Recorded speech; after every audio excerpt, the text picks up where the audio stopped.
Hello everybody, it's Adam Bushnell, the author. Thank you so much for joining me on my YouTube channel. This is Storytelling Live, day number 18. Thank you so much for all those people that keep on coming back and keep on joining in and sending me all this terrific work as well. I'm absolutely loving it. Hope you're all having a fantastic day out there today. Let's get stuck straight in with some of the shares that people have sent me over the last week or so. Firstly, this is by Sophie Brown, who is age 9 from Emmaville, and we have Monster Island. Really bright and colourful piece of work there. I absolutely love that. Thank you there, Sophie. Next, we have from Jacob, age 7, from Peterlee, we have the Island of Demons. Look at all of that. What a dangerous, terrifying looking place that is. Can you make it all out? We've got over here the Runway of Death, the Beach of Bones, the Volcano of Doom, the River of No Return, and Monster Forest over there. I absolutely love it. Now, I've also got here a very special piece of work. Somebody's been working for ages on this. It is amazing. This is by Michaela, who is in year 3 from South Stanley Junior School. She did all of her own independent research, and she's made Bragon the Bat Dragon. And look at all those key features that she's put in there. Absolutely amazing piece of writing. Michaela, I loved reading it. You've done an amazing job. Congratulations to you. Big thumbs up from me. Now, bit of a shout out actually to Mrs. Galloway and to Mr. Woods from Easington Colliery Primary School. Hello to you, awesome teachers. And they have been sending me lots of work from Easington Colliery, which I can now share with you. Over here, Isa has created this island of 2 dinosaurs. I absolutely love it. Over here, Olivia has a mother and baby dinosaur. I'm loving that. Next one, Callum has created this beautiful coloured dinosaur. That looks awesome. Then Libby has got a dinosaur with her dinosaur stone just next to it. I'm loving those dinosaurs. Then Florence, complete with some wheeze and poos I noticed on there, Florence. Very nice little detail. And Lily has also joined in with the dinosaur idea with her stones and her wheeze and poos. Then Killer has created this quite cute looking stone that's just over here. I'm loving that. And then over here, Jesse, he has created his dinosaur picture, but also a dinosaur stone. Ruby has created a little pet dinosaur in the shape of a stone that's there. And look at this from here from Kayla. I absolutely love that. So bright and colourful, like a little cute pet. And then AB has a dinosaur and a little dinosaur stone that's there. I don't know if you can quite make it out. It's quite bright on the screen. Sunny's dinosaur is looking like that, looking pretty awesome. Charlie's dinosaur looks like this. Fantastic work. Kai's dinosaur is looking pretty cool as well, complete with the dinosaur stone. Phoebe has called hers the Pegalosaurus, also known as a Fluffiosaurus, and she's got a stone there that's a Pygiosaurus as well. They're much better dinosaur names than the real dinosaur names, I would say. Declan looks like one of his dinosaurs is about to eat the other one. Matt's dinosaur is looking very beautiful like that. Look at those colours that are on there. Well done to you. And that's all the shares we've got for today. So thank you very much to those awesome teachers getting that work to me. Thank you very much for all those people sending their work to me as well. I love it all. Fantastic job. Now, let's get on with today's story. Today's story relates to this giant skull here. This giant skull is huge, isn't it? I saw this in a shop window at Royal Quay Shopping Centre, just near to a place called Wet n Wild, which you might be familiar with if you're from the northeast of England. It was in the shop window of Clinton Cards. I just thought it was there as a display, but it turns out that they were selling them. So I picked up the giant skull and I put it on the counter and I said, "I'll take that, please." And the lady working in the shop said, "Buy one, get one free."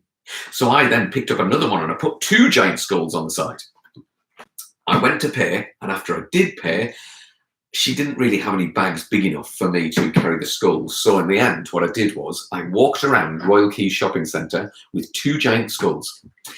People looked at me like I was a little bit weird, so I decided to pop them in the car. After I popped them in the car, I finished my shopping, but when I returned to my car, somebody had scraped down the side of it, so I was a little bit grumpy.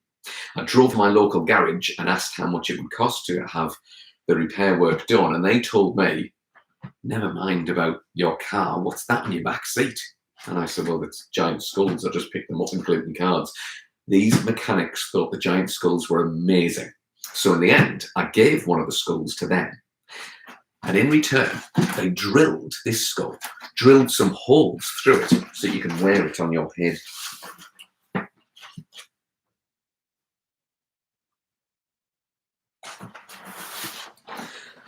They also did the same thing with their skull that they kept for themselves. Now, turns out that these mechanics have a convertible sports car where the top can go down, and it has been known for these guys to drive around a place called the Arneson Centre in Durham wearing a giant skull on their heads and waving to people, freaking them all out. So if you see somebody driving around with a giant skull, it's all because of that story, which is a true story. Isn't that crazy? Anyway, that's not the story for today. I just wanted to explain where I got this giant skull from. The reason I'm holding this is because today is going to be a giant story. And the activity that we can do based around it, of course, is based around a giant as well. But more about that later. First, I'm going to get stuck in with our giant story. It all happened a long time ago in a land far away, where there was a boy who was walking across the land looking for adventure. But as he did walk across the land, he suddenly heard a large and booming voice that shouted, "Oi, you!" The boy looked over and he saw that there was a giant towering over him in the distance. The giant stepped forward and said again, "Oi, you!" The boy looked in all directions and looked up and said, "Me?" The giant said, "Yes, you, I'm talking to you. Do you want a job?"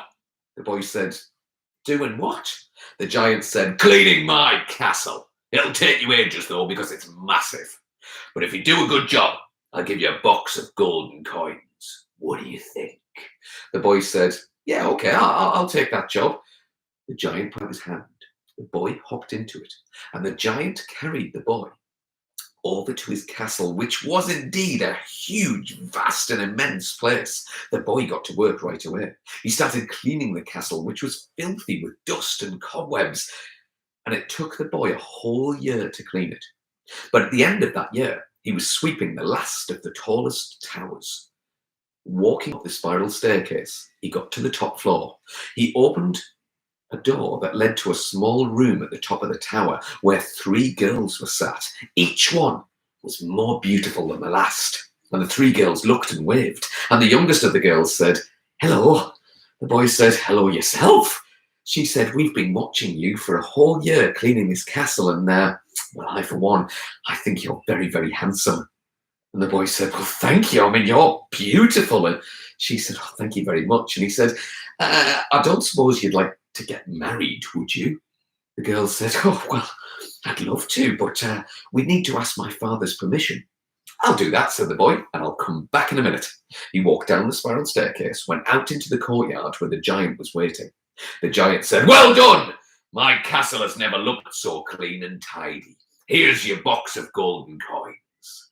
The boy said, "I don't want your golden coins. I want to marry your youngest daughter." "Do you now? If you want to marry my youngest daughter, you will have to do 3 things, 3 tasks, 3 tasks where each will be more difficult than the last. If you can do them, you can marry my daughter. If you can't, if you fail in any way, I'm gonna eat you. What do you think?" The boy said, "Yeah, okay, it sounds good. What's the first task?" The giant said, "Come with me." He took the boy to the back of the castle. And when they got there, there was a stable that the boy hadn't noticed before. This stable was huge. It held 700 horses and hadn't been mucked out for 7 years. The giant said, "You need to clean this stable. You've got until it gets dark to do it. If you do that, then you've completed task number 1. If you can't, I'm going to eat you. Good luck. See you later." The giant went off, and the boy thought, well, it's almost lunchtime already. I've only got till it gets dark. This is going to take ages. So he took hold of the shovel and he began to shovel the dung. He flung it out of the stable and he flung it out more, and he was working so hard. Hours and hours he laboured, way into the afternoon. But it was almost dark, and the boy felt that he hadn't even really made a dent. But just then, the giant's youngest daughter turned up, and she said, "How are you getting on?" He said, "Not very well. I've got to clean out these stables, and I have to do it by the time it gets dark, otherwise your dad's going to eat me. I'm never going to do it." The girl said, "Don't worry about that. You wait outside. I'll take care of this." The giant's daughter went into the stables. Soon as she got in there, she began to spin on the spot, getting faster and faster and faster and faster and faster. While she was spinning, all of the dung went flying out through the open door of the stables and landed in a great big dollopy pile just outside. When she stopped spinning, there was only one little pile, a shovelful no less, of dung to be shoveled. She stepped out and said, "Scoop up that last bit when my father arrives, and he'll think you've done the lot. See you later, bye." And off she went. Well, the boy was delighted. He heard the giant's footsteps approaching, so he scooped up the last of the dung. And when the giant arrived, he said, "Oh, hello, I was just finishing up." "Well done," said the giant. "You've completed task number 1, but task number 2 will be even more difficult. You can sleep in that clean stable tonight, and I'll see you in the morning." Well, the boy got no sleep that night at all. He slept on the cold, hard floor of the stable, fretting and worrying about task number 2. And in the morning, when the giant arrived, he said, "Wakey, wakey." The boy walked out of the stables. The giant said, "Hop onto my hand. We have a journey to go on." So the boy hopped on the giant's hand, and the giant walked to the very most northern tip of that country. When he got there, he put the boy down and showed him a cottage just in the distance. He said, "This is my holiday home, but as you might notice when you get a little closer, it has no roof. I want you to thatch my roof with birds' feathers, but every feather must come from a different bird. If you can do it, then you've completed task number 2. If you can't, then I'm going to eat you. See you later. You've got till it gets dark." Well, the giant strode off, and the boy walked uncertainly up to the cottage. It was huge, not as big as the castle, but certainly big, and it had no roof. The boy stepped inside and he found a bowl with 3 arrows. So he went outside and started looking for some birds that he could shoot down and take their feather. Certainly not even more than 1 feather from each bird, the giant had said. The boy thought, this is going to take forever. Then he saw a pigeon. He pulled back the bow, he let fly with the arrow, and he missed. So he then found a blackbird and he shot the arrow and he missed. And then he saw a collared dove in the distance and he shot the arrow and missed again. He went and collected the 3 arrows and he tried again and again and again. But the day was almost up and he hadn't even caught 1 bird or thatched 1 feather. But the giant's daughter arrived, and when the giant's daughter saw the boy, she said, "How are you getting on?" He said, "Not very well. I've got to thatch this roof with birds' feathers and I don't even have 1. The girl said, "Don't you worry. I'll sort this out." She reached into a dress and pulled out a long, thin, silver whistle. She put it to her lips and blew. As soon as she did, there was a great squawking and a great flapping, and a huge cloud of birds arrived in the sky, an entire flock where all the birds of the earth circled that cottage, and each one released 1 feather each, which came fluttering down until the roof was fully thatched, apart from the little tiny wren, who landed on the boy's hand and released a feather right there before it flew off. The girl said, "Put that last feather into the roof as my father arrives, and he'll think you've done the lot. See you later." Well, the boy was delighted. As soon as she'd gone, the giant turned up and he slotted in that last feather. "Well done," said the giant. "You've completed task number 2, but task number 3 will be even more difficult." He grabbed hold of the boy and walked him down to the very back to the very place they came from, which was his castle. The boy entered the stables, and that night he didn't have a fretful night's sleep. He slept on the cold, hard stone floor, peacefully like a baby. And in the morning, when the giant said, "Are you awake?" the boy, he sat up and he said, "Yeah, I am now." He hopped into the giant's hand once more, and the giant carried him down to the southernmost point of the country where they were. And they entered a forest. When they got to the centre of the forest, they stood by a tree that was even taller than the giant himself.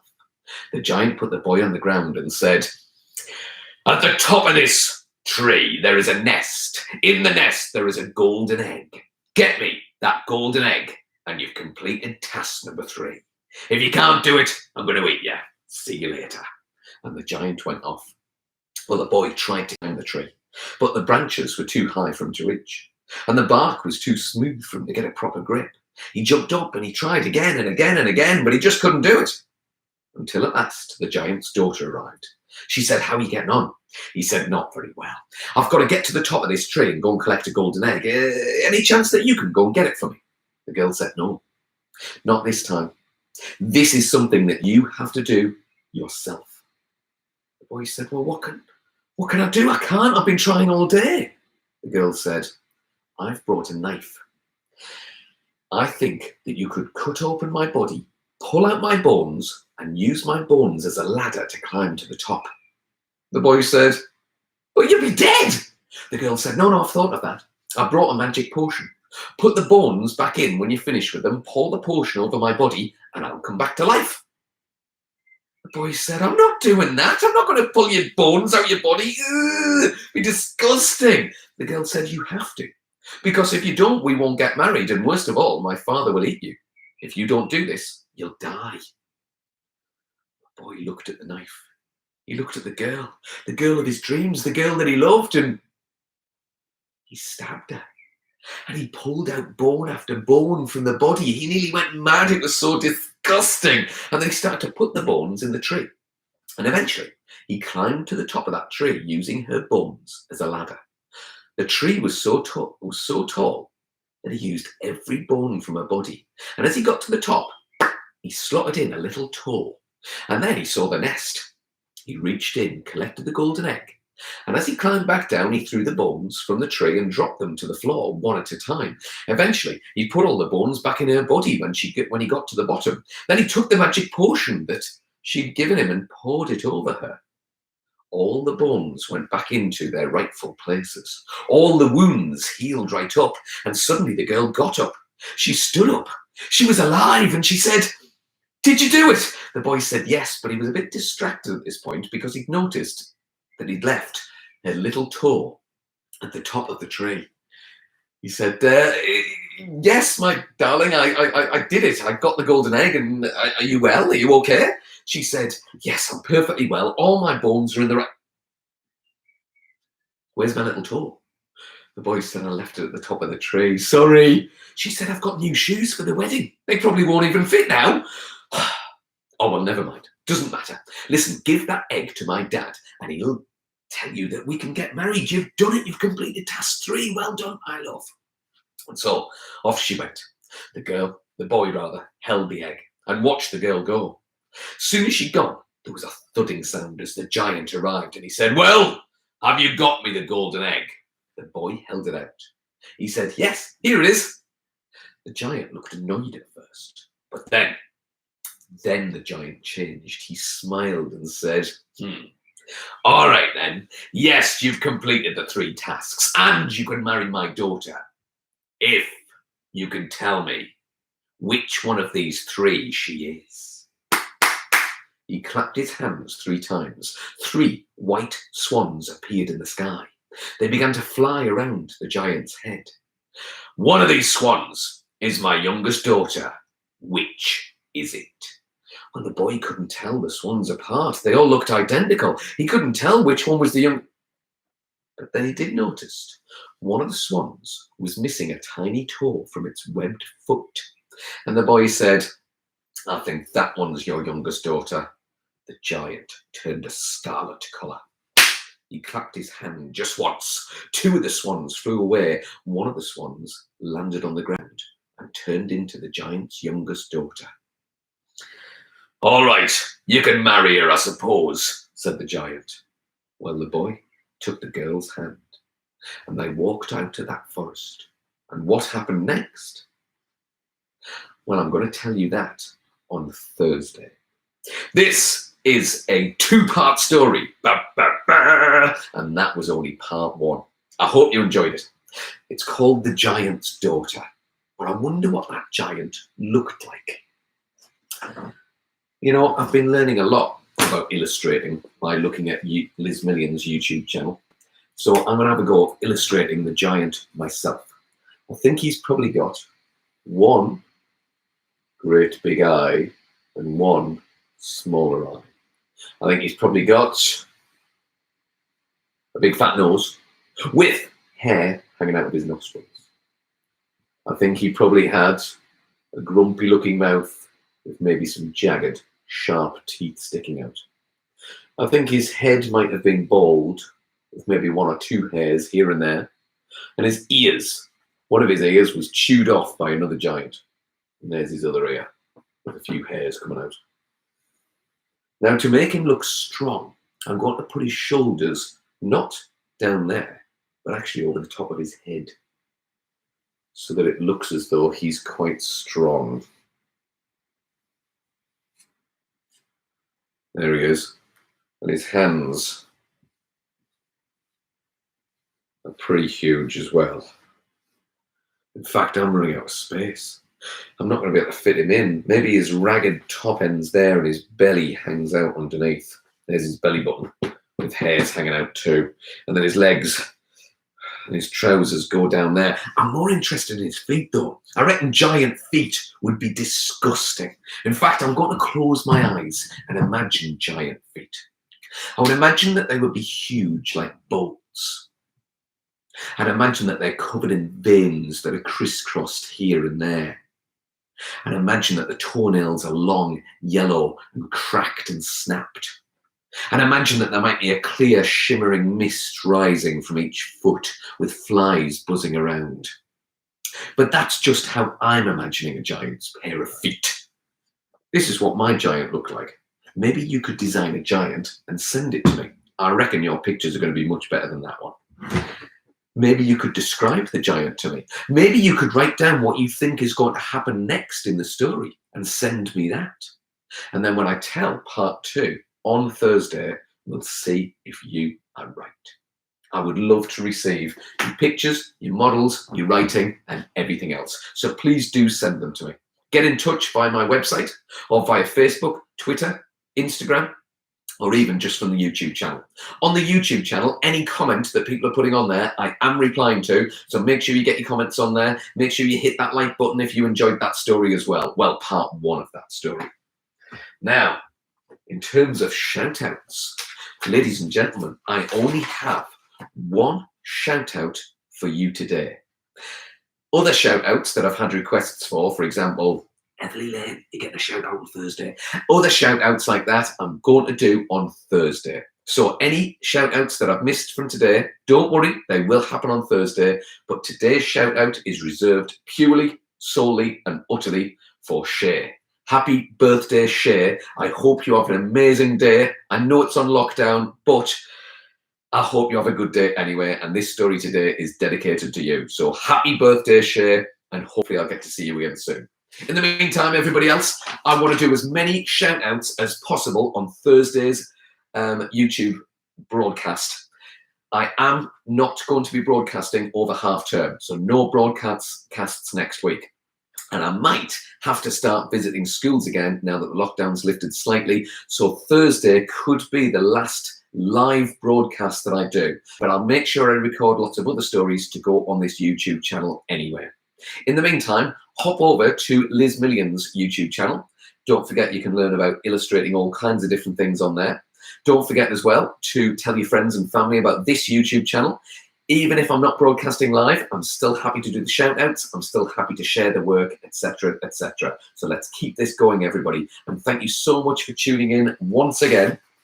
Quest and Epica chapter 19 will be up on the YouTube channel tomorrow, and the final chapter, chapter 20, will be on the YouTube channel on Friday.